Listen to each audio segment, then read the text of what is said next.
This morning, I have a toddler, and he asked me what I was going to do today, and how do you explain all of this to a toddler? And I told him, well, there's going to be a lot of people, and they're going to talk, and they're going to listen. And he's kind of like, what are you going to talk about? Less words, you got a toddler, you got to fill in. But essentially, what's going on in this conversation?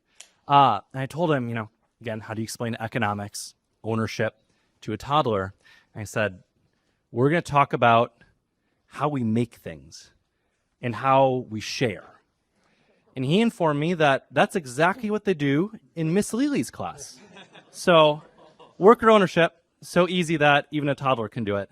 But there might be something there, right, in terms of a lot of what we're discussing really is elementary. How do we create things for each other, for our communities, and how do we then share them? One of the big inputs, though, to be able to do that, at least in the modern economy, is financing. And so that's why we're really excited for this really crucial, important panel, because if we are going to grow worker ownership, we need to know how we're going to fund it, especially in competitive marketplaces where capital has a lot of places to go. So we're really excited to have this panel. I'm also excited to welcome Ted Berk, who is the Barry and Terry Valpert Fellow and a senior lecturer of business administration in the finance unit at Harvard Business School. Before coming to Harvard, Ted spent nearly 20 years as a private equity investor, most notably as managing director for Bain Capital, one of the world's leading alternative investment firms. Ted, take it away. Thank you. Okay. Well, good afternoon, everyone. We are in the dreaded post-lunch slot here. And I will also observe that in the two panel discussions that we have left, none of the panelists work at universities. Coincidence that these folks are after lunch? I guess we will find out. No pressure on our panelists. Well, thank you so much for being here. We have in these remaining two panels a bunch of meaty topics around the practicalities of actually getting to all the goals that we've been talking about over the last day. We're going to be talking funding and financing here for the next hour and a half or so. Then after a break, we'll move on to policy. And we're going to have a similar format to what we've had already along the way. We're going to hear from each of our panelists for 8 to 10 minutes, and then we'll all engage together in discussion of some of the insights that have emerged from their experiences actually out in the field trying to make all this happen. So let me introduce them one at a time and then invite them up. We're starting today with Julie Menter. So Julie, let me tell you a bit about her. Julie is the program director for transformative financing structures at Transform Finance.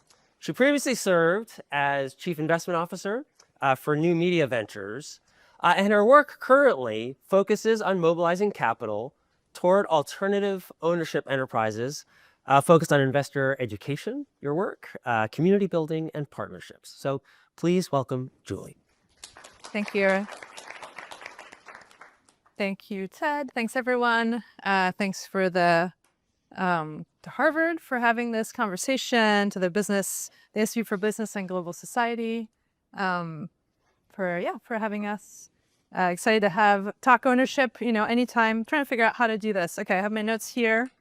I'll be here. So, as Ted mentioned, my name is Julie Menter, program director at Transform Finance. And what we do, the easiest way to think about us is we're essentially a think tank for impact investors, been around for, look at this, going up in life. So a think tank for impact investors. So we do research, we create insights, connections, actionable strategies for those who are seeking to challenge legacy investment approaches and experiment with new ones.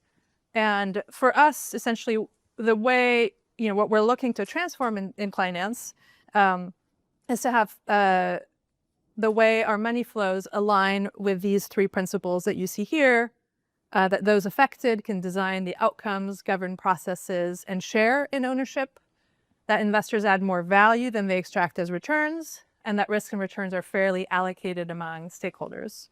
So it kind of flows logically from that alternative ownership of business, of real estate, is really a solution we see as having immense power in terms of shifting wealth and control to a broader set of stakeholders than those who are currently tend to have ownership.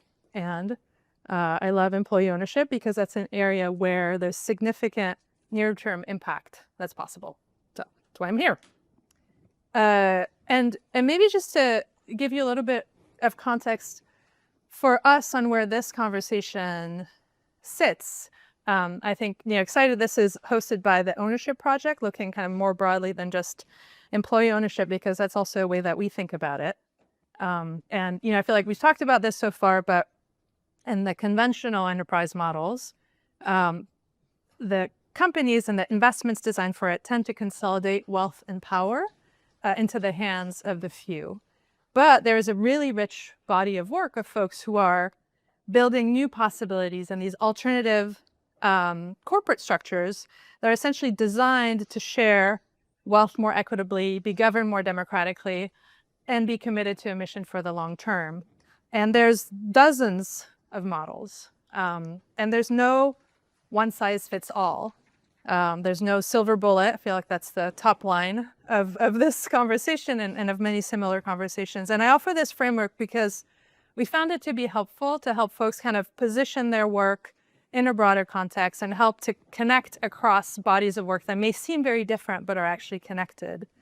So really, as I said, these models encompass a really broad range of approaches that what they have in common is that they rebalance the rights of external shareholders with the rights of other stakeholders who are also deeply integral to the success of a company.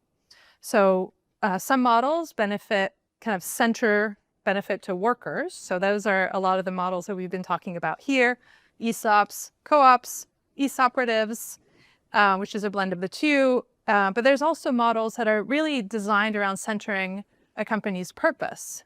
So, I'm sure you're all familiar with Patagonia's conversion to a perpetual purpose trust. So that's one example.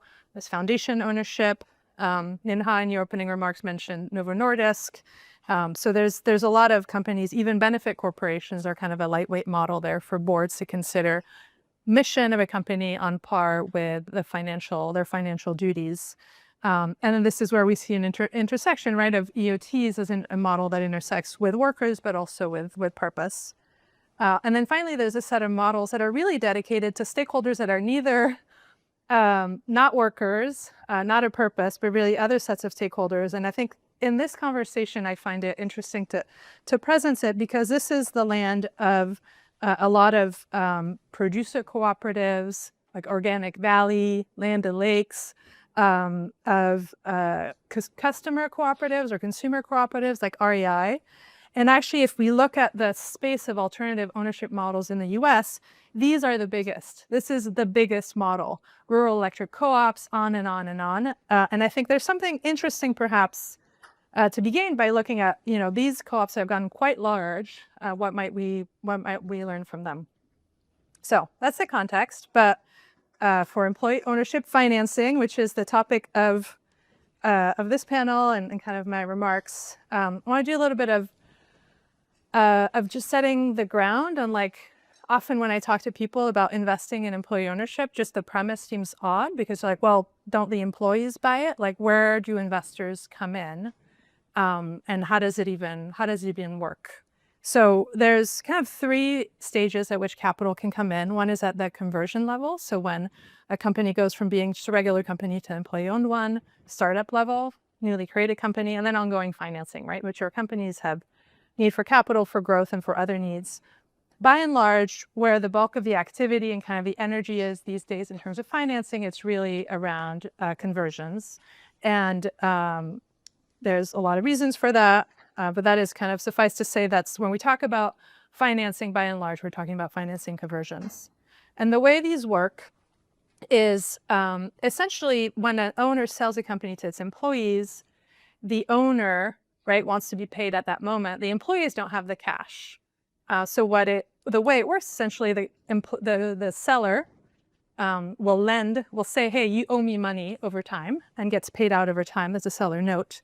And sometimes you also have maybe some senior debt by a bank. So JPMC, BMO, a number of other bankers or mission-oriented lenders like Cooperative Fund of the Northeast, C Commons, Train Capital Cooperative. And so that's kind of the traditional model that's been around for a while now. Emerging and increasingly, and we hear from a couple of examples today, is sellers might not want to like have this, company that they're kind of done with, owe them money for 5-10 years. And they might want also an offer that's more competitive with other offers they're getting from strategic buyers or private equity. And so that is where a role of other funds that are kind of growing and growing is around essentially other tranches of capital. Those might be mezz debt, it might be structured equity, which can be debts plus warrants, or a way essentially to reduce the seller note portion of the transaction and have other types of financing come in. And this is an exciting time because if you look at the set of funds in the landscape, this is data from last year that we'll be updating shortly, but I think there's this sense often when folks are looking at the space and thinking about, oh, I want to put money into an employee ownership fund, they look around that there's two. There's Apis and Heritage and Mosaic, right? People will have this sense that it's like a tiny space. But really, it's a big space. There's a lot of folks who are connected or doing at least some employee-owned ownership financing in some way or another. So we counted 53 that are, kind of raising or planning to raise collectively $3.8 billion. Those numbers, right, not all of that is for employee ownership. So it's just to give you an order of magnitude. But this includes funds that just do ESOP conversions, funds that do, or worker cooperatives or EOTs or a blend of the both. But there's also folks who are thinking about employee ownership as a layer of impact in a strategy. That might be thinking about how do I support underrepresented entrepreneurs in a particular geography. And I might support entrepreneurs, but also worker co-ops, or how might I think about economic development and be blending real estate investing and co-ops. So there's a number of ways in which people come at this work. And as I think about how do we grow this space, like who are our allies who may not be just doing only employee ownership, but looking more broadly.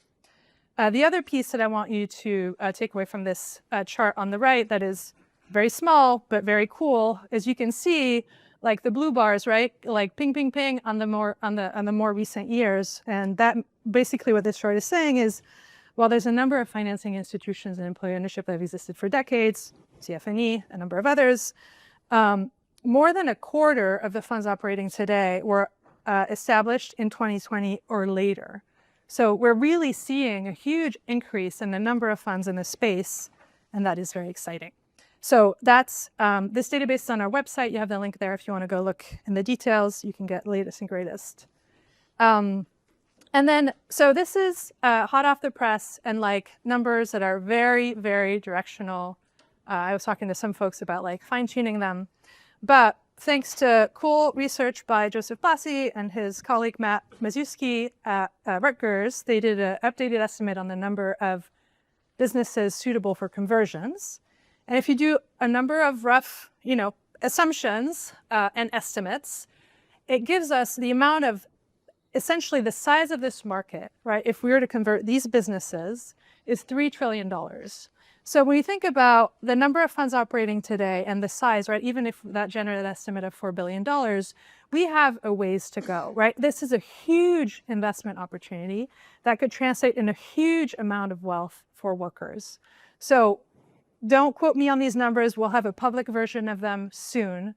And I want people to get the thing to think, like we're talking about trillions of dollars here. We're not talking about hundreds of millions of dollars. It's a huge opportunity. So I think I'm going to get the hook very soon, but I want to talk on just two things. One is, I think, really critical to this conversation of scaling, right? Is like how, as we scale, do we keep the impact integrity of employee ownership and all the reasons why we're excited about it? So really important consideration as we think about capital and where that goes. And how do we think about the kind of that trade-off, right? We were talking a little bit yesterday about, well, this seems so good. Like, what are the trade-offs? And I think it's true that EO companies perform better. In particular, ESOPs have significant tax advantage. Employees are getting this benefit at low or no cost. And that money has to come from somewhere. And there's a number of strategies that we worked on with Ownership Capital Lab. But there is an important role for grant, catalytic, and subsidized capital in this space as it scales. And how do we get to a number that makes sense for trying to get to $3 trillion is the question that will be facing us over the coming months and years. Thank you very much.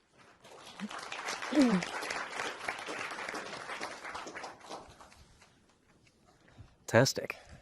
Julie, thank you. Thank you for kicking us off. I am now going to turn it over to Philip. Philip Reeves is founder and managing partner of Apis and Heritage, who you just heard about briefly.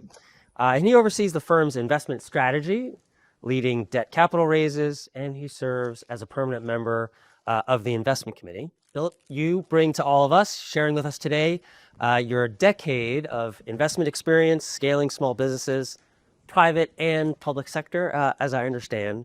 And you've also served in government roles as well along the way. So please join me in welcoming Philip.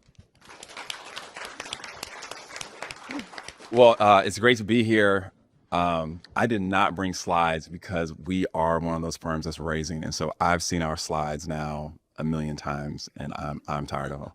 So Apis and Heritage, I think one thing that makes us unique is that we were born out of the employee ownership space. So we were actually incubated by Dowie. I don't know if folks are familiar with the Democracy at Work Institute, but my partner Todd was there, and grants from Dowie are what enabled us to do this work. And I bring that up because I think it's the first time that there's a lot of firms now who are doing something. They had an investment thesis and now they're trying to make their investment thesis feel like impact.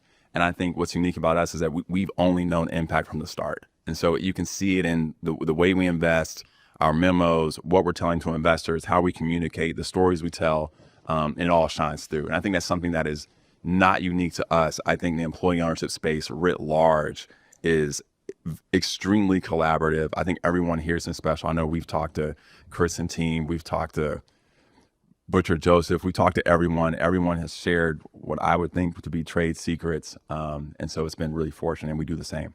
So I think one thing I want to talk about here is sort of making this work a little bit real. So I think, you hear great stats around the opportunity set. As someone who's working with a team that's trying to bring this to life, I'm here to share just a few real points. One is that when owners hear this story of employee ownership, it resonates in a real way. And to give you guys some context, so when we're out trying to do a transaction, we are literally competing against traditional private equity, independent sponsors, businesses that may close, whatever it is. And so we're not working with an owner for 6 years trying to convince them to do employee ownership. We have, one phone call. And that education gap that we're trying to get over is massive. There are a lot of just real life myths out there around employee ownership. And so I think it's incumbent upon this entire field that we need to tell better stories and more stories. We're still running into people who are like, oh, what about United? What about Tribune? And they're not talking about all the deals that have gone through that everyone here could cite easily. And so in those interactions, though, when someone is willing to actually hear this story, it's powerful. I mean, we've been on intro calls with sellers and we've seen people cry. We have never closed a transaction and the sellers did not cry at the closing table. I only cried once, but that was the first one. After that, I'm better now. So, but I think what it means, people want to do this deal. They just need a reason to do it. So we can't be out with, under market valuations, slow timelines, mismanaged capital stacks, unable to close, all that stuff. It gums up the process. And so I think and we're happy to share. I mean, we've tried to learn those best practices. We've tried to put them in place. And now I think have so far done 5 transactions all over the map in terms of industries, geography, 450 workers. And I think that's sort of where I'll turn to next. I heard a lot of conversation like how I walked in as the the worker panel was happening around how workers perceive this. I can tell you as the guy who has to stand up and tell workers that their company is now employee owned, they are terrified. Like every time. We just had our annual meeting, and we bought workers to our annual meeting, and we call it In Their Own Voice. It's a brand. You'll get used to it. And we had workers, and we asked them, like, hey, real life, when you heard that you were employee owned, how did you think? And they were in shock. All people care about is their job. They don't care about this retirement account you just gave them. They don't care about all these benefits. All they know is that Sally, who ran this business for the last 50 years, is leaving, and these guys in suits come in, and what's an ESOP? And so one thing that we've done, again, in partnership with Dowie, is we have to communicate this to sellers, and we have to communicate this to employees. Now, what's special about A&H is we focus on companies that exclusively have low and moderate income workers. So we're talking about people who did not go to HBS, who probably have English as a second language, who probably have, I don't know, high school education. All of our materials, we've had to rewrite materials from scratch for that set of people. I mean, we can't, even down to like, and employee ownership, a lot of times we like say, oh, it's like buying a house. But how many people have really bought a house? And so we say it's like buying a car, because people get that. And so I think,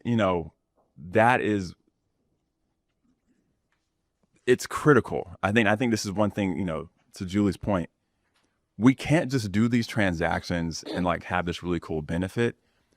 We have to, and this is our whole investment thesis.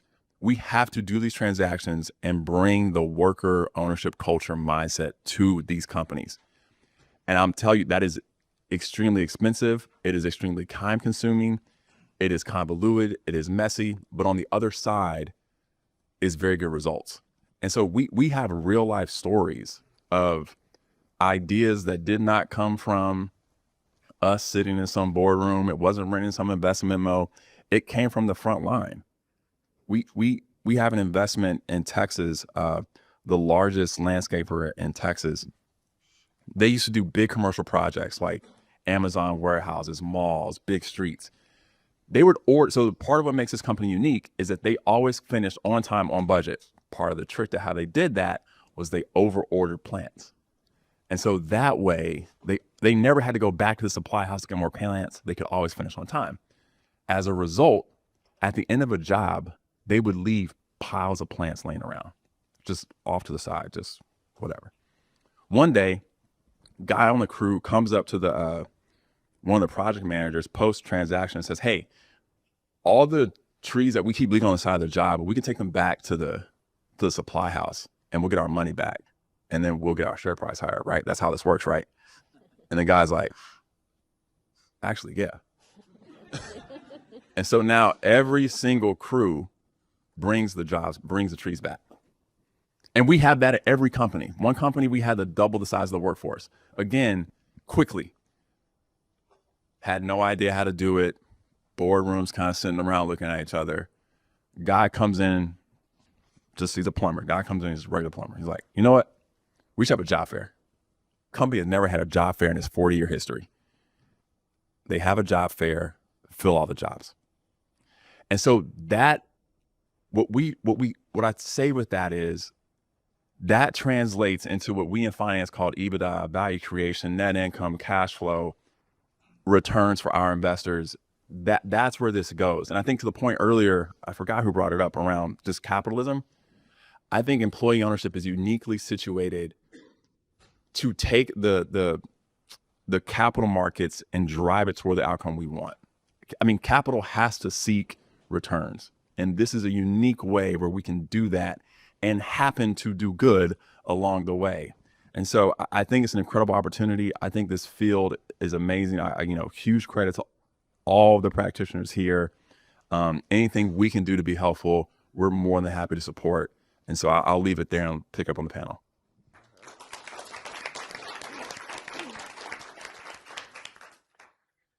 Wow, Philip, thank you. Jamie, our next panelist.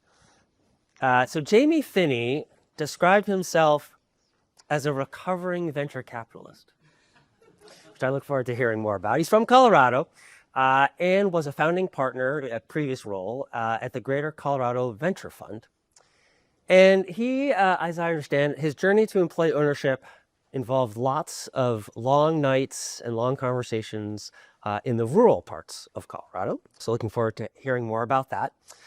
Currently, he's founding partner of SmallCapital, which invests in search funds and small business buyouts, creating opportunities for worker owners along the way. Jamie, thank you. Thank you for being here.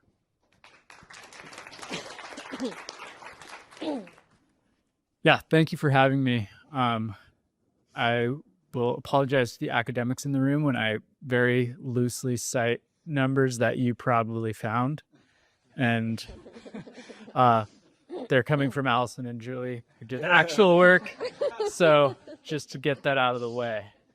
So SmallCapital, we are, actually I think these are, pardon. We are a fund that invests in small businesses. Think of us as sub-ESOP scale. So where Philip and Apis start is kind of our upper limit.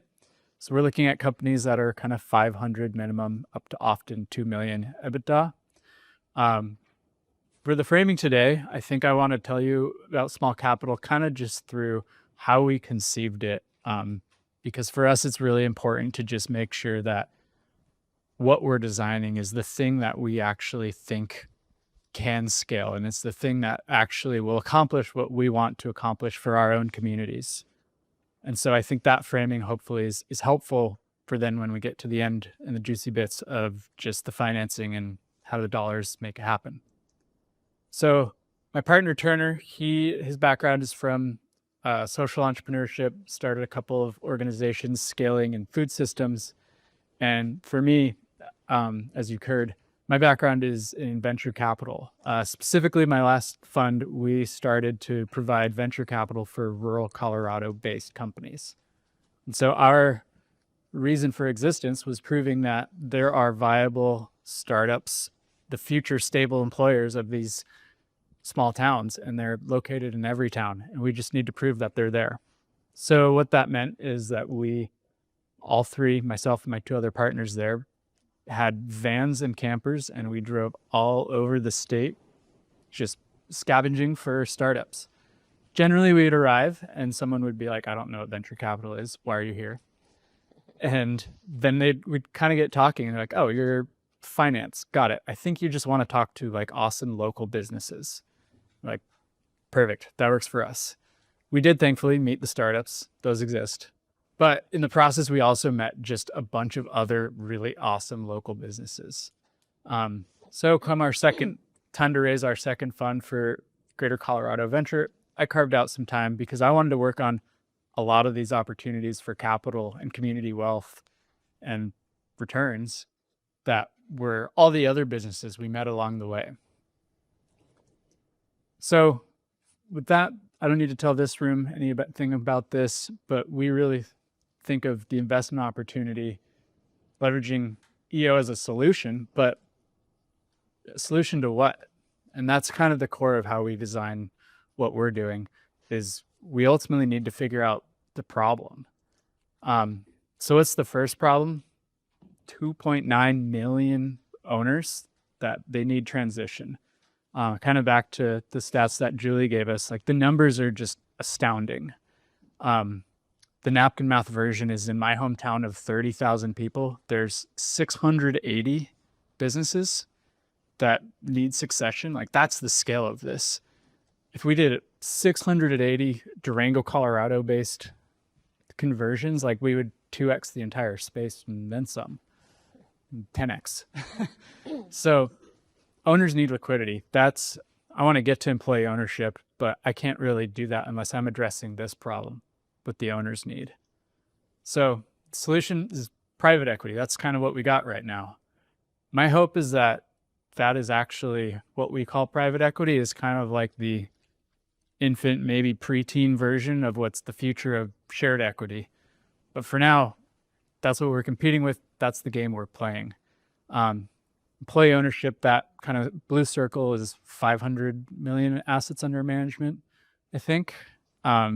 just lower middle market PE, kind of our corner of private equity, is 24.5 billion. So they've got private equity as product market fit. We need to figure out how to beat them at their own game. The second one, leadership bottleneck. So I'll tell you about 3 companies that we have connected with, and kind of we're another one of those funds raising. So I would like to say 3 companies that we almost would have, maybe could have invested in the process of building this fund. So we chatted with hundreds of companies to really narrow down and find like the right archetypes. So we've got a light manufacturer, a solar installer, and I'll kind of hit them in order. The light manufacturer, they employ 35 folks. The leaders are excited to stay in the business. They've got opportunities to run. The solar installer, he employs similarly 25 people locally. He's well known in the community, really like kind of great citizen of the community. And the last one is a restaurant group. They have about 350 employees. Which of these becomes employee owned? The light manufacturer got an offer from a private, just strategic buyer. The solar installer does not do a transaction because they didn't have a leadership solution. And the last one, the restaurant group, the leader stays in. They've got 350 worker owners in this small restaurant group in our small town, which is pretty wild. So the thing that makes this all worth in our case for that kind of 3 million businesses to transact is which of those have leaders. And I think that's something to keep in mind. And I think we all have ideas of like how those leaders interact with workers, owners, how we share governance, all those things. But right now, as wealth has been aggregated, we need someone on the other side of the table. So if 3 million is kind of the total available market, the ones with the leaders, whatever percentage that is, that's the opportunity we can seize. For us, that looks like three versions. We can invest in companies where the leader wants to continue running the business, but would like some liquidity. We can do that transaction. Employee-led buyout, we can do that as well. But the critical thing is, who is that leader of the employee-led piece? Last thing is entrepreneurship through acquisition or search. It's kind of one of the fastest responses to this 3 million problem is just folks who are going out declaring, I want to buy a business, I want to be that leader. For us, we want to stay focused on transacting and getting employee ownership out there. The way we do that is by getting these deals brought to us by these leaders. 3, I call it kind of the horse by investment committee. Again, that 500 million, a lot of that's funded by awesome folks in here. It's kind of, as Philip mentioned, it's the initial capital that they got with Dowie. And for us, we have amazing like groups who want to see employee ownership, but we have to figure out how to grow this cause to not just be about all of us and worker ownership, but how do we actually ground it in the real outcomes? So it's kind of, how does this lend to all the rest of it? How does it lend to outcomes in Richmond? So there is that catalytic capital, but how does it grow? We're leaning into the local strategy in our case. So for me, my neighbor, John, he owns that solar company. My friend Tyler works for that solar company. Like, that's the outcome. We're all wondering what John's going to do with this business he's built. John wants money for it. We're all wondering what's going to happen to Tyler's job, if Tyler's going to be able to continue to grow his family and live locally and afford rent. So leaning into local, those are kind of the actual outcomes that we're in it for. That also lets us really kind of scale the LP base for us raising funds, is that there's that version of John and there's folks and communities invested in that. Kind of breaks the 2-pocket thinking of angel investors when you're able to just say, it's that company right there that John owns and it's Tyler. There's no portfolio bucket for that, but they get that story. So this is 3 things I just told you, how they combine to be small capital. So profitable small business investing where leadership is solved and we want to just be accountable to a local impact. What's that look like employee-led buyouts, search acquisitions. We can cash out owners, chips off the table. That's what we call that. And the last version is cap table cleanup, kind of a version of chips off the table. Here's kind of just shape and size of the companies we're looking at. I'd say the key takeaway is often just looking for, we have a leader, and it's probably up to where Apis and Heritage takes the rest. We're the smaller businesses that we see as the long tail of this 3 million business problem. We don't have time to get into all of that because these are slides from other things, but I'll leave you just kind of on the impact. Here's kind of just the profit share version. We invest and we get bought out. What gets bought out from us ends up with employees. And so we're looking to make sure that for us to be this kind of minority partial is kind of how Tony framed what we're doing. We make sure that we're buying enough so that when it lands with employees, it is impactful economically. There's another version of that we're working on to make sure that that works when the company is seeking an exit. These are ongoing transactions, and we have to adapt our capital to just work in the ongoing transactions. And hopefully it means a lot for worker wealth, which I think we're all in it for, so I don't need to belabor that, so we can get into it.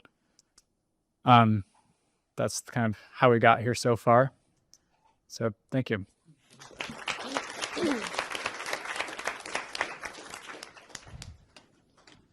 Jamie, thank you. We have one more panelist, and that is Alison Lingane, who many of you know. Alison, of course, is a serial social entrepreneur who has dedicated her entire career to business as a force for good. She's had quite a number of transformative projects throughout her career already. Co-founded Project Equity, who we heard from Evan yesterday, founded the Employee Ownership Catalyst Fund, and now, most recently, founder of the Ownership Capital Lab. So Alison, welcome.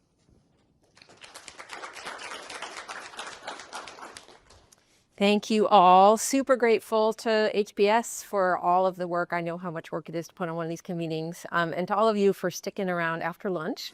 But I just want to say, like, those were such inspiring conversations, and right, like, this is the work. This is why I do this work. So I hope that you really took away from all of these presentations that we have a lot in front of us in terms of opportunity, but we also have a lot of work to do. So this is me. I'm Alison Lingane. I am the founder and CEO of Ownership Capital Lab. And we really exist because I truly believe that capital is the scale lever for employee ownership. And what we want to try and see happen is that that employee ownership or ownership investing becomes as well known and as gender lens investing or climate investing. And so we're aiming here to build the ownership economy. And so there is this growing movement of ownership lens investing. You can think of it akin, like I said, to gender lens investing or climate investing, but it really is about expanding ownership opportunities of businesses, real estate, or other assets for people who have been locked out or left out of the asset building tools that create wealth. So we're talking about low-wage workers, we're talking about workers of color, we're talking about women, etc. And so so employee ownership obviously is where we're focusing, but when we think about household balance sheets of American households, does anybody know what percentage of American households have household balance sheets at or below zero? I want to take a gander. Half. Over half, right? So, right, over half of people have household balance sheets at or below zero. So that's why this matters. So another reason we've heard about the silver tsunami, that this matters, we did some back of the envelope math at Ownership Capital Lab, and we showed that if only 10% of these silver tsunami businesses that are over 10 employees, which is sort of the minimum threshold to transition to employee ownership, were to transition, over 8 million Americans would be able to build the kind of wealth we're talking about. So I don't need to belabor the scale point, but I think we have this opportunity or this decision point in front of us with respect to the silver tsunami. Are we going to sit back and are we going to let there be further wealth concentration as a result of these companies being acquired by larger consolidators? Or are we going to intervene and take this as an opportunity to create more capitalists and grow the ownership class? I vote for the latter. So the good news is that employee ownership, you talked about the long tail. Employee ownership has a solution for every size of company above 10 employees and up. So this is a graph of the companies by size in the United States, small businesses, and obviously there are a lot more in the smaller size. If you go up, this chart only goes up to 500, but you could go up to 5,000, right? The numbers get smaller, and the top of that is where private equity plays. We do see private equity starting to move down market, but we do need, for half of each of these size thresholds, companies need to find buyers. So that's really good news. But you know, the question is, why do I believe that capital is the growth and scale lever for employee ownership? Well, we've heard about this today from both of our speakers. But most of employee ownership today is created by a consulting firm, for-profit or nonprofit, that is working really hard to market the benefits of employee ownership. I often will say, come over here in the employee ownership land, the water's warm, right? Join us. And you can get a good market price for your business. So that's the heart on the right with the small dollar sign. That is attracting business owners, but it is not attracting the mainstream business owner who cares more about, I just want to exit. And by the way, I'm being contacted every day by potential acquirers telling me that I just need to raise my hand and they'll write me a check. So the mainstream business owner wants to be, again, just as these two gentlemen were talking about, wants to be approached as an acquirer, and then the cherry on top that enables employee ownership to win the deal, going shoulder to shoulder with private equity and other offers, is the employee ownership. So, and they're showing up in this marketplace, but when you really think about it, employee ownership, these are private credit funds where employee ownership is creating their alpha. And again, we have seen so much data that shows that these underlying companies outperform. These are companies that pay back their debt. So a study from the National Center for Employee Ownership looked at default rates of ESOP loans over a period that included the Great Recession. So you would expect to see higher default rates. And they found an annual astounding 0.3% default rate on these loans. Okay, so these are companies that pay back their loans. They're also companies that grow faster, outlast their competitors in business cycle downturns, all of these things, right? So the underlying investments of these funds are strong businesses that also address structural inequality in all of the ways that we've been talking about, right? So employee ownership is their alpha. So then the question becomes, if you're an investor and you're interested in investing in employee ownership, are all of the funds the same? Well, of course not. And that's one of the beauties of the employee ownership space. And I expect it to even diversify further as we grow. But we need to enable the investors to compare the impact, because one is not the same as the other. So you can't, unfortunately, see the yellow. I should have chosen a better brand color. But there are four things that I look at when I think about impact for employee ownership investment. The first is the who, right? So we know that the most impactful employee-owned investments are really focusing on, again, back to that definition of ownership lens investing, the workers who are left out of the asset building tools that create wealth, right? And I think Philip talked about that really effectively. So second is how much. So what portion of the business is owned by the employees? We did hear some data yesterday about, a small portion of a super big company can deliver the same lifetime returns to an employee as a big portion of a very small company. But in the marketplaces that we're talking about, I would say that, certified employee owned uses 30% as their threshold, but I would say that sort of best in class is 80 to 100%. Then the third is how long, meaning how durable or perpetual is the employee ownership. And so we see models that range from phantom stock, that options for phantom stock that provide a one-time payout upon a private equity exit, all the way to perpetual purpose trust ownership enshrined in theory in perpetuity through an EOT and everything in between. And the last is control. So the most impactful models do center employee voice. Okay, so the fund landscape. So 500 million in assets under management in all of the specialized employee ownership funds that create at least 30% ownership by the employees within the first couple of years after the transaction. And this is based on research that Julie and I did together, published last December. But the good news is that those same group of funds are collectively raising $670 million. So who's good at math in the room? 500 million to 670 million, what's that multiple? See, you're all asleep after lunch. More than doubling, right? So we have the opportunity to be more than doubling the capital in this part of the employee ownership investment marketplace.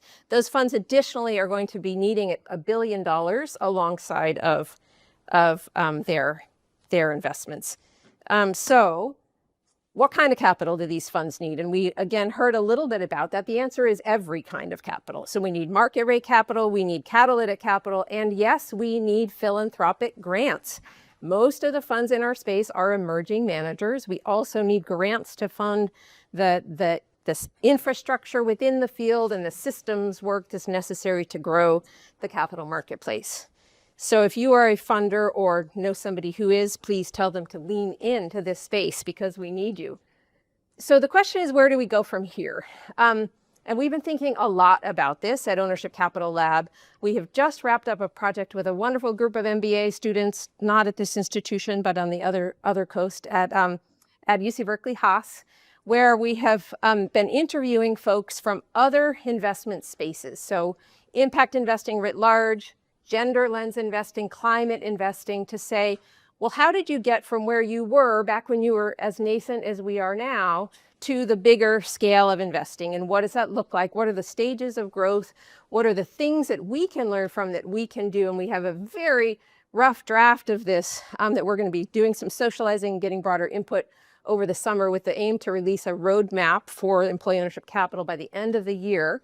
But the question I want to pose to all of you all is, what role can you play in terms of helping to get us up this growth curve? So I would ask you to take that away so that we can all be working together. I would also invite you to participate. We have the survey about our roadmap if you want to see some of the strategies. The link is tinyurl.com/EO-capital-survey, 5 to 10 minutes. And my time is up here, but I will just wrap with my final slide here to say that these are our programs at Ownership Capital Lab. We focus, in addition to this roadmap work, a lot of education, which is table stakes for the space, connective tissue between investors and the funds. We have a employee ownership investor circle for accredited investors, if you know folks who want to get more into the space. We also have an innovation lab, hence our name, which is really about, are there vehicles or other capital fixes or structures needed to get capital flowing where it currently isn't?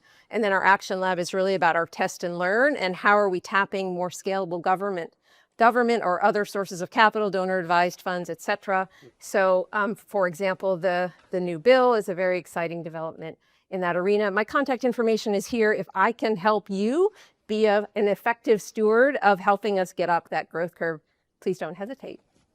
Thank you. Can we read this up here? Alison, thank you. Let me invite all our panelists up here. Alison, don't go away. All righty. I'll get my glasses so I can see everyone.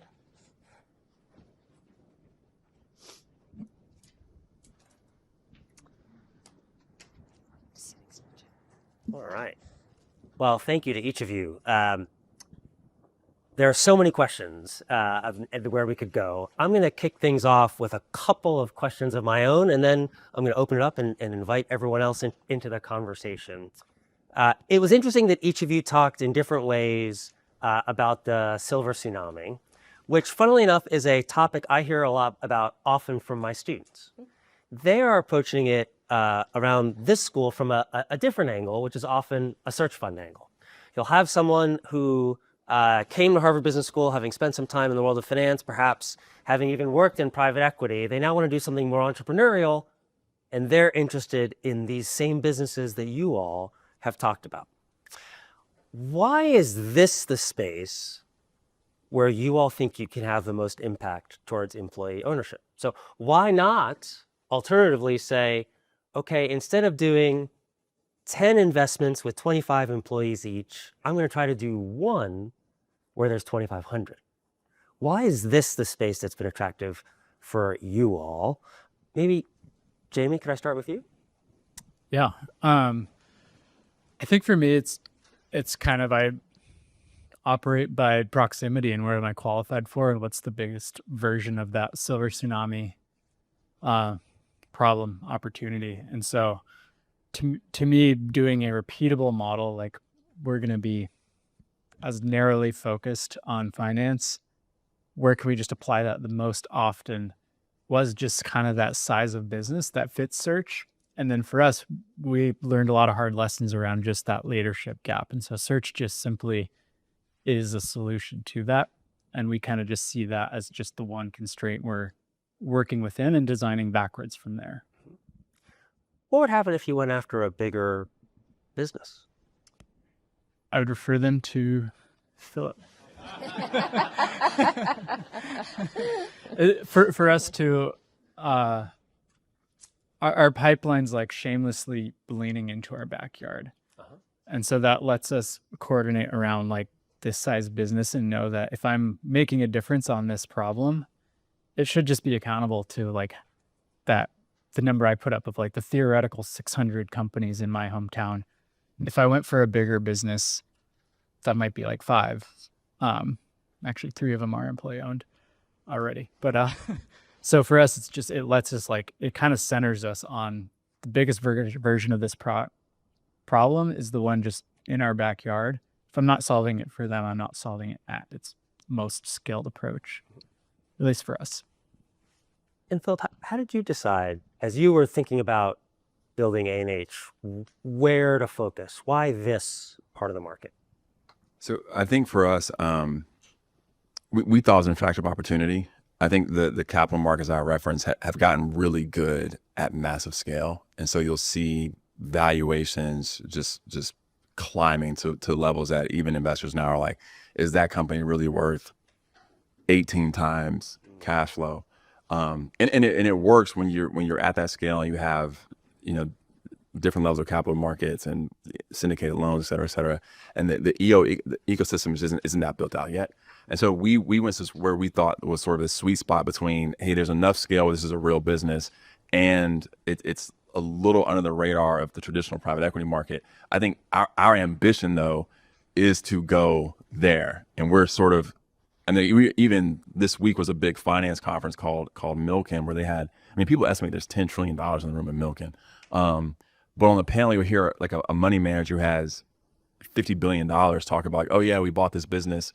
We purchased the debt and then got our way into the equity at 6 to 8 times. And all I heard was, well, 6 to 8 times is, you could do an EO deal at 6 to 8 times. And that is a $100 million EBITDA business. It's just, the field isn't ready for that yet. And I think as teams get out there, build track record, as investors get more, into it, and as I think really the field starts to break into institutional money, then you'll start to see those gains happen. Now, embedded in what you're talking about is a concept of return, fair market return for risk. Right? Why is that important in this space? What's the role for market capital? Is that the holy grail, or is that actually a risk if you start to go there? Alison, let me put that to you. Yeah, so whenever I'm asked the question about market return, I always ask, well, what is market and according to who? The default rate data, does anybody paying attention? Remember what that default rate data was? Annual 0.3%, right? So what is the risk return ratio that is appropriate for employee ownership? So I would say employee ownership is currently priced either in the private equity market or in the small business market, right? Small business lending is mostly for startups. That's not what we're talking about, right? And private equity is a different, I believe, risk profile. So it's a question of what is market, and for a stable return profile, that's more like the bond marketplace, perhaps, and less like some of the other marketplaces. Just to make sure everyone has a sense of how much this view of risk has an impact. So in my old business, right, we were talking about, call it 20% annual returns. right? Why wouldn't that work here? I mean, it can work. I think, we were looking, and so at a specific, the research Alison and I did was looking at the returns of a range of funds that are in market right now, and a number of them are competitive with market rates. I think looking at private credit rather than private equity as the comparable. Maybe just define the terms for Yeah, folks. so there's private equity, which is you're buying out a company and then selling it again. Private credit is you loan to a company and then you get paid back out of cash flow. So it's an operating business. You kind of have more of a sense of the returns there. So that tends to be more in the like 15-ish percentage. And there's a number of funds that are operating there. I think the challenge is one that all markets face, right? When you have a landscape of emerging fund managers, those are seen as more risky because they're first-time fund managers and they don't have like fund 1, 2, 3, 4, which one people are like, okay, you know how to do this investing thing. So that's one piece. So I think it is totally possible, but folks are like, oh, I don't know, this is emerging. I think Alison's point on how do we benchmark these? I think it's still, there's not enough deals to enable a repricing and thinking about that. And then this piece I was saying earlier is like the more that we're returning capital to investors, the less that is for workers, right? There's an increase in productivity, there's an increase in growth.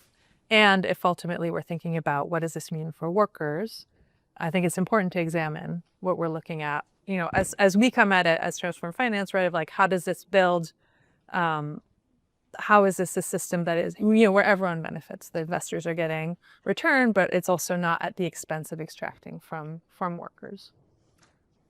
To this point, one of the things that I noticed, one of the slides you put up was a structure, debt versus different kinds of debt and then equity.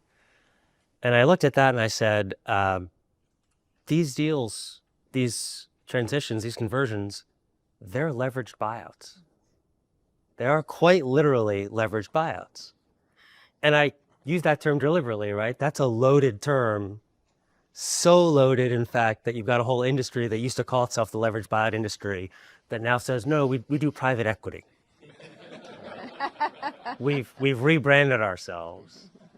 Leveraged buyouts have often attracted a lot of criticism for being extractive and for introducing a lot of risk to the underlying operating businesses by virtue of the levels of debt. How do you avoid those problems here, given that at the surface the structures look the same? Yeah. I mean, Phil, you call it elbow, right? That was part of why we tried to pivot and say, no, it's an elbow, ELBO. It's an employee-led buyout, but I think Still an LBO. Still an LBO. So what you're getting at, I think, and it ties to the prior point, is you have to be very, very careful putting these things together. And I think this is a credit to the field of independent trustees, independent valuation teams, independent legal teams, senior bankers. The credit quality on these things, I think the default stats speak to it. The credit quality is critical. I think, I'm sure this has been said prior to when I got here, but the fact that ESOPs don't pay taxes helps to support that leveraged capital stack. And so I think, at least with the way we think about underwriting, is we need a company to perform at its historical basis and have good credit quality. It's part of why I don't caution, but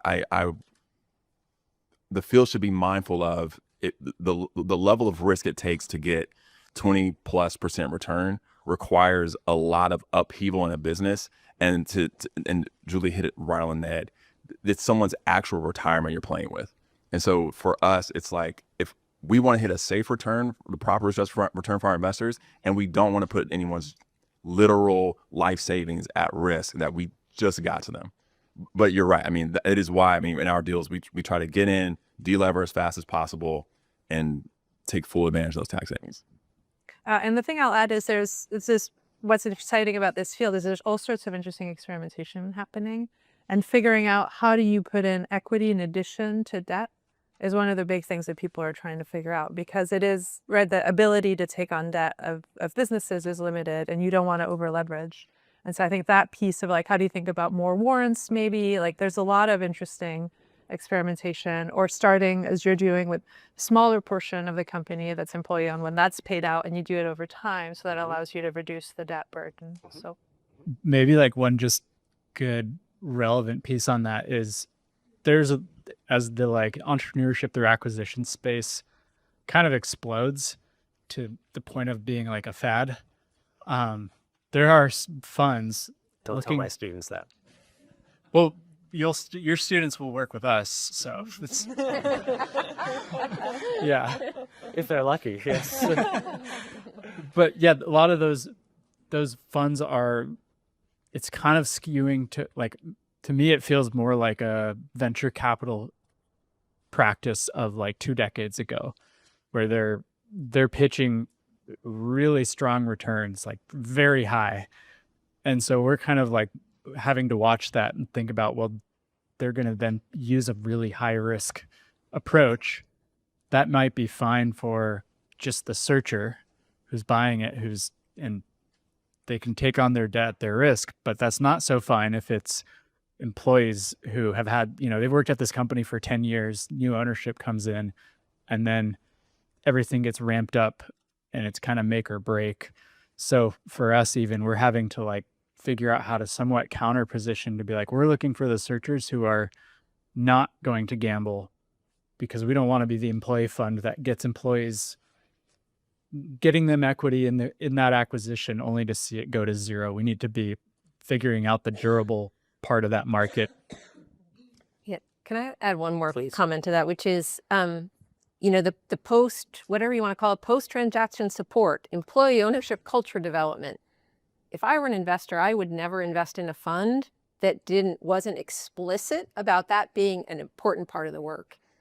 Because, that demonstrates the commitment to the actual employee ownership, but B, it is a real risk mitigating factor, right? It is the data demonstrates that when you have ownership culture and structure, that's where the magic happens. And so that's a really important piece of this puzzle. Last question for me, and then I want to open it up. And I may have already said that once before, but we talk about risk like it's a bad thing. There's another way to think about it, which is avoiding risk means that we're constraining actually the opportunity set.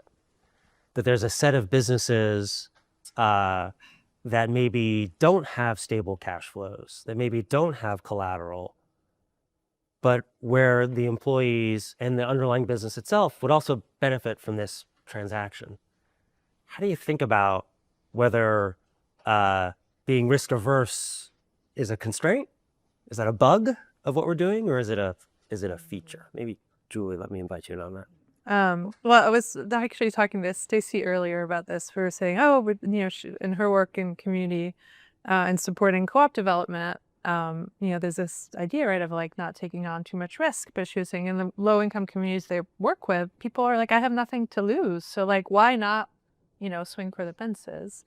I think that is really where you just need the right kind of capital, right? If you have debt capital, then that is like, it's number one in the repayment stack, and you can, it really limits your ability to do things. If you have equity, then that's money that's aligned, if the company goes under, everybody goes, it's not on people's, in small businesses, people will sign, that's like a personal guarantee. So if the business goes under, it's like your house, what's next? So I think it's really the kind of capital and really matching that to the ability to take those kinds of risk.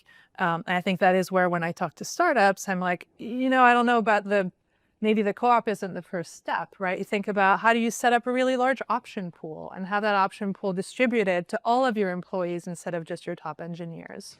How do you think about these other ways that you can grow into those models, where the capital that you're raising is more aligned with a high risk model? Kind of on that, like that's kind of a question that we're battling with, which I'm curious to your thoughts, because it's like in my past VC career, it's venture capitalists, the financiers were the ones who kind of asserted the need for employee options, and that gets put into the transactions, and it the financiers, and they've decided that's worth it because it attracts the talent, it gets the employees involved. So it's like, it's sort of already been piloted in one realm. It just wasn't branded as an employee ownership concept. It was branded as talent and recruitment. But there's definitely like a lot to borrow from there with an actual employee ownership, worker ownership lens that feels kind of underdeveloped. Philip, let me ask you, how do you think about risk? I mean, we talk about this every day. Like the business uncertainty, like deals come in now. We have pipeline yesterday or pipeline this morning. I didn't go, but I guarantee you no one greenlit a deal because it's just so hard to predict what's going to happen in the next 6, 12, 18 months with so much volatility. But I as a fund manager, and this is, I hope it doesn't come back to bite me. I'm always thinking to myself, are we trying to time the market? Are we saying, oh, well, we're not investing now in the like, if you study like big PE shops, when they keep their deployment pace no matter the economic environment to catch all the vintages.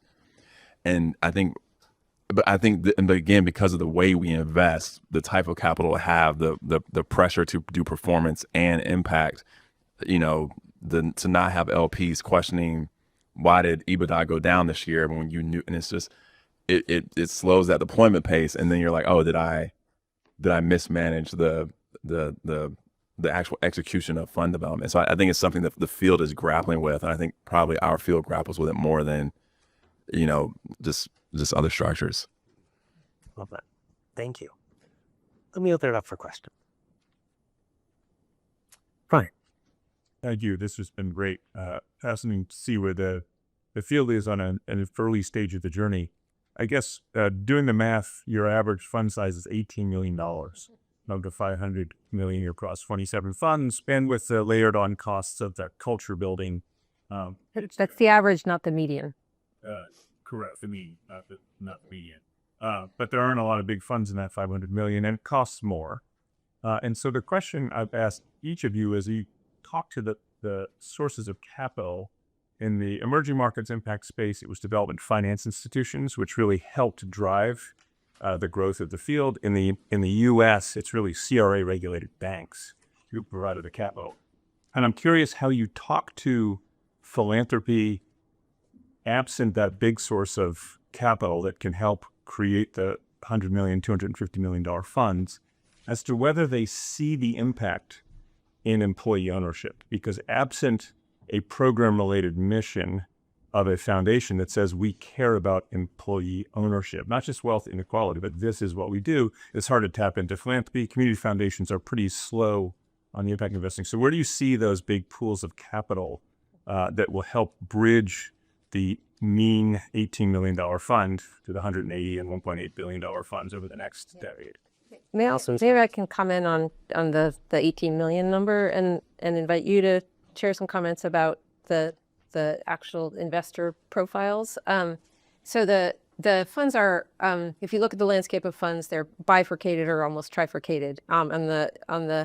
You have about 10 evergreen funds that are CDFIs or nonprofit funds that are, all of them are relatively small in size with some exceptions. But and then where most of the growth is in the marketplace is in private credit funds that are, raising sort of, a first fund might be $100 million and the second fund might be 250 million. So it's 18 million is not sort of quite the right number, but I think we see in the catalytic capital in those evergreen CDFI funds, right? They're raising 0 to 5% money. And so they're raising from a particular investor profile. And where we see the opportunity, I think, to expand into different and broader, and then we're not quite at, institutional investment grade at this point, but to move in that direction, right? Today, I think we've got impact investors, we've got family offices play a really, really important role in today's marketplace. Foundations are working hard to try and move from PRI into so program-related investments into MRIs, which is coming out of the endowment instead of out of the grant pool. So like making those shifts into those other buckets is really important. And then, as you noted, the banks and the CRA capital. But please expound a bit. I mean, I think you nailed it. I mean, that is our LP base is a lot of big foundations with out of their endowment or out of their PRI pool. The family office world. I think we always talk about the wealth transfer from like a business owner standpoint. Everyone forgets there's like $100 trillion in wealth that's moving from wealth holders down. And so actually the first group is going to hit is women, and then it's going to hit their heirs. And so as that wealth transfers, those new wealth holders are looking to be more impactful with their investments. But I'll tell you, I mean, I won't say who it is, but we've had conversations with state pensions who were like, hey, we heard about this employee ownership thing. What someone said, talk to you guys. And so do I think we're going to get them? Not this time, but we're hopefully laying the groundwork for that time. And so I think it's and huge credit to really the Ownership Works team, expanding ESOPs. I mean, they're bringing institutional investors to the space, and they have the track records to show it really works. Michael. How is your deal flow, given the fact that we have a 10% across the board tariff and then a $1 trillion tariff on China that now was revoked to 80%, and the chaos that's happening in our port systems where shipping containers only have 60% full of their container shipments? So I know our deal flow is fine for some reason, and I think business owners just need to sell their businesses when they're 65 and they're old and they want to sip a Mai Tai by the beach or something. But how are you guys experiencing this in your deal flow? Jamie, you want to start? Sorry. Yeah, I mean, for us, same. There's so many that we can take all the ones with tariffs and shipping containers off the table, and it's still the biggest investment opportunity ever. So to me, it's like anytime that kind of stuff is like creeping in, it's like if you see a deal that's relevant, it's relevant to that deal. But if we're talking about the actual opportunity, like it's almost a red flag if something feels infeasible because of some of that macro stuff, given just this is the macro of all the macros. How does the macro impact, though, the other side, which is capital availability? We're getting a lot of no for nows. Yeah, when you're a family office CIO and you're, watching the value of the money you're managing go like this day by day, right? Family offices are in a position to be asking the question of is now the moment, or should I wait till next week when maybe it'll be better? I mean, it impacts foundations too, right? Which are a big source of capital right now on the PRI or grant side. And similarly, right? If you're doing 5% of endowment and your endowment's just crashed, that number goes down. So yeah, I'm concerned. Corey? A lot of the transactions that are potential are pretty small companies. Let's say companies under 50 employees, and they're looking at an ESOP. That's expensive, and it's complicated, and it's time consuming.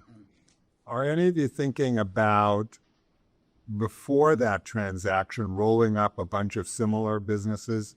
So it's a 300 employee business, and then all that transaction problem becomes relatively cheaper.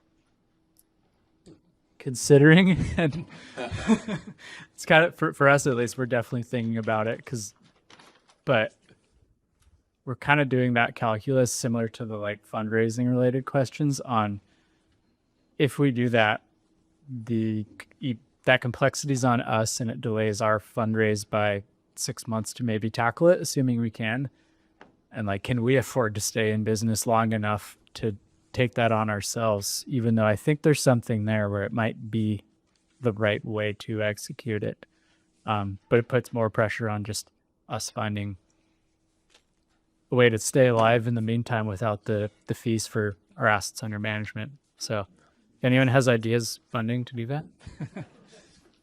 I think it's transaction costs. well, I don't know that I think those gentlemen would talk about transaction costs more, but I think this idea, and I mean, and Corey, the piece you just wrote on acquisitive ESOPs, I think is a huge area of opportunity, right? And is one where an existing ESOP goes and buys other companies and does roll up strategies. And there's a lot, conglomerates used to not be cool, but now, Berkshire Hathaway's in the news, and people are like, oh, maybe they're cool actually. And I'd be curious how you all teach about, valuation and conglomerates these days in business school. But when I was in business school, it was very not cool. I think this huge area of opportunity, and one of the areas that I'm curious about these days is is there an external capital need there? And are we going to see ESOP conglomerates essentially raise dedicated pools of capital to do these acquisitions and kind of be a hybrid between like a private equity fund and, an operating company? Like maybe it's just a bunch of ESOP Berkshires out there. So I think it's really interesting opportunity. And one more thing to pile on in this, after roll-ups from an ESOP perspective is some of the structures of these ESOP conglomerates have the ESOP at the top layer and then LLCs at the firm level.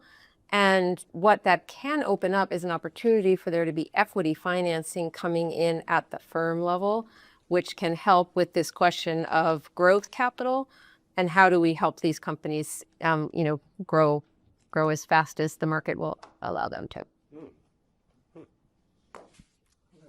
Chris?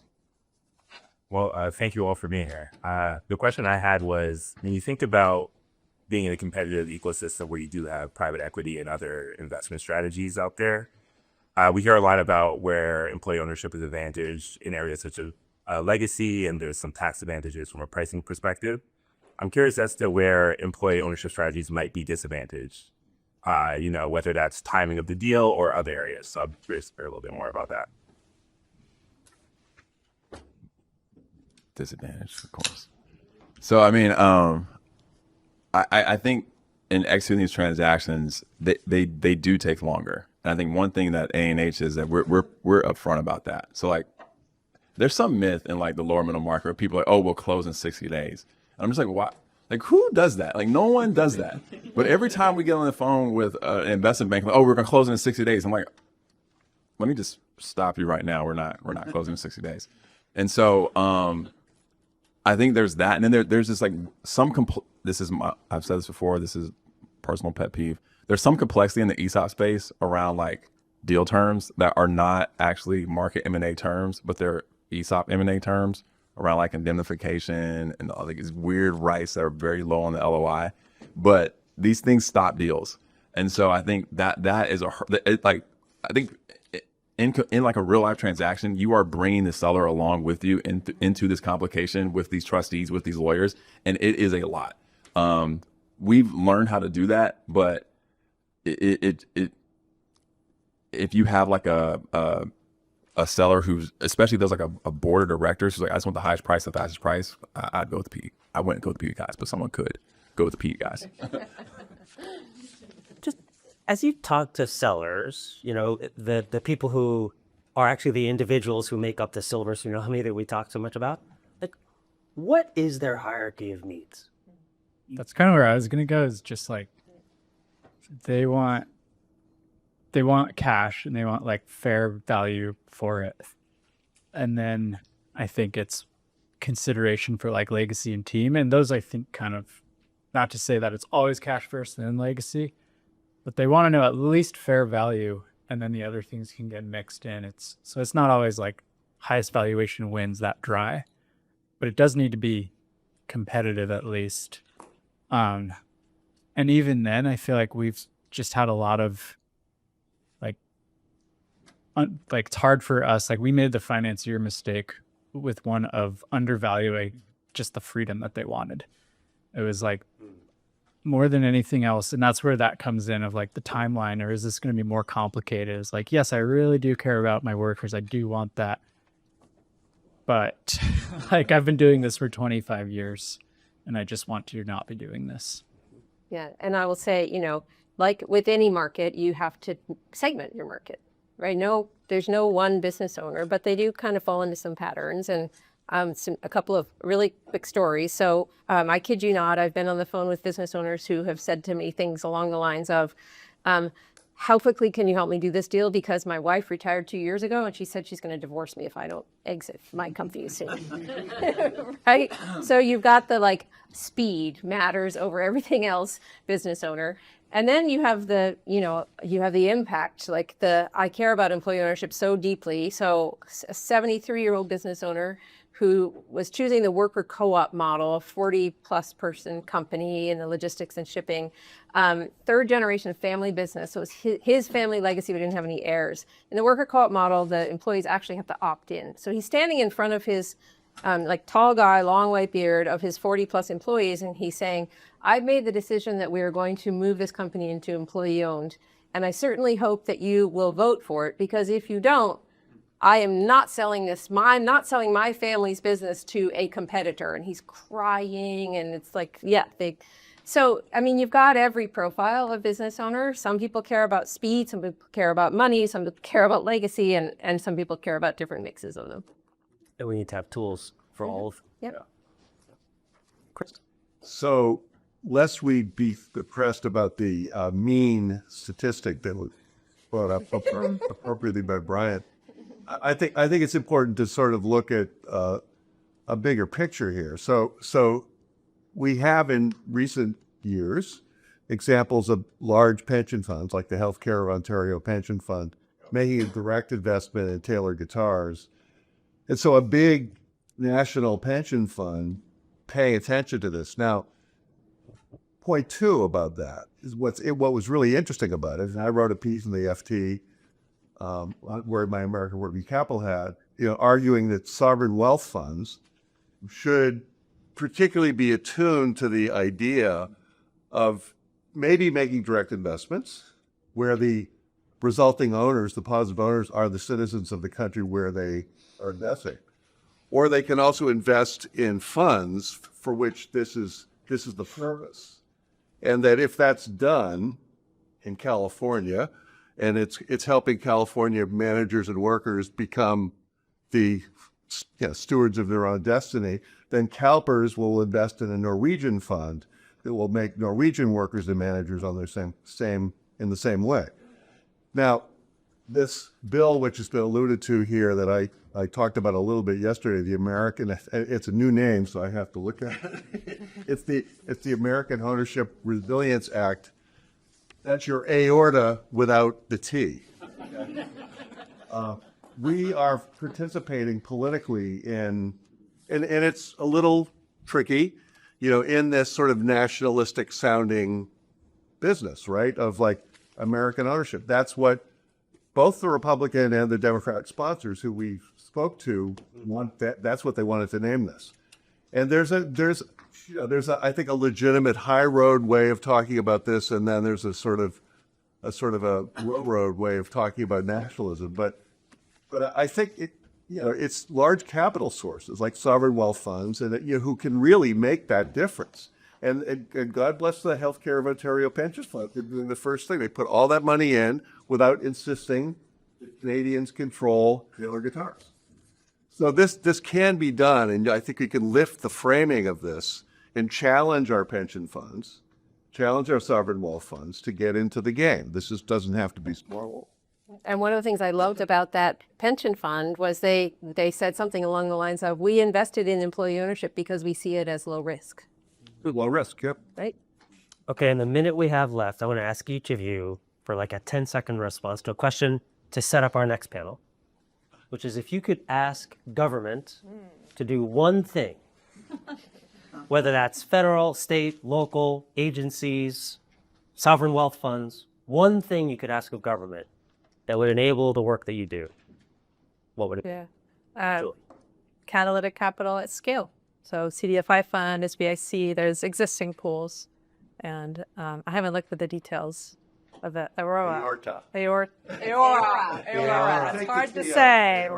And I would say that piece can be critical to maintaining impact and scaling.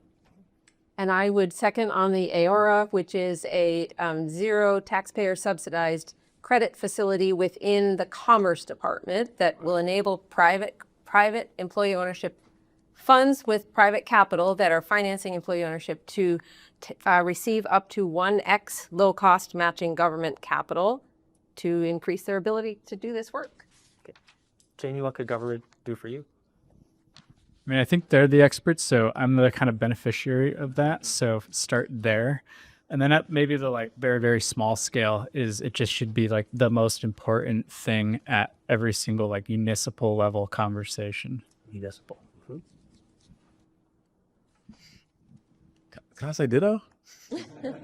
You can't, like I think the capital piece is big. I think the recognition that this keeps jobs in the local communities, particularly in rural communities, I think is a massive opportunity in rural America. And so I think anything that orients around that like has to be positive for the field. That's great. Well, let's end it there. Please join me in thanking our. Thank you so much.